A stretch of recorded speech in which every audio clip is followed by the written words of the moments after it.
再嚟關注另一個紅人啦，愛美之心人皆有之嘅，有位整容嘅狂人咧，叫做紅粉寶寶，佢先後做過200幾次嘅整形手術，使咗400幾萬㗎啦，結果咧傷痕累累噃，於是咧佢喺網上開咗論壇，將自己整容嘅經歷貼喺上面。紅粉寶寶嘅整容生涯，從16歲第一次做雙眼皮手術開始。第一次是還是嘗到甜頭的，挺好的，做了以後還是挺好看的。不過雙眼皮手術半年左右就會變翻原先個樣，紅粉寶寶唯有做翻修復手術。不過閉翳嘅就係佢遇到非法醫療美容，幾次修復都唔成功。但是當我看到這個眼睛的時候，我當時真的是傻了，眼睛上全都是血，然後就一道線，根本就沒有雙眼皮，而且上下眼皮就要掙開的感覺，就是眼睛是很猙獰的。都話做女人挺好，紅粉寶寶仲喺一間美容院做咗3次嘅奧美定豐胸，胸係挺咗啦，不過接落嚟想攞出奧美定咯，就唔係咁易啦。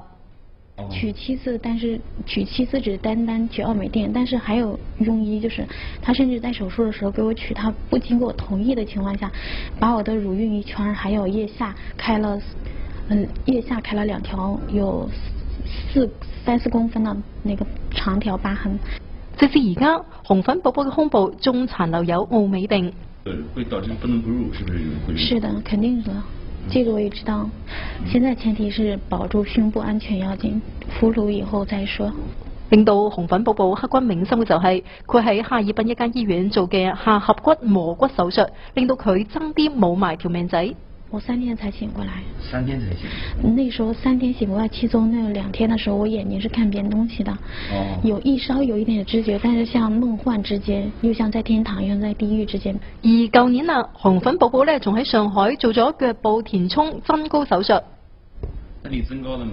沒有，一點都沒增，一點半公分都沒有。一開始是腫的時候是有1公分高，然後消腫以後有半公分都沒有，然後還有腳上留了3厘米的長大疤痕。紅粉寶寶話經歷過200幾次大小嘅手術，佢而家唔可以過正常人嘅生活。失敗的時候每天躲在屋裏邊，連整整3年連門都不敢出，都不敢見人，都已經關出自閉症來了。江蘇衛視嘅報道。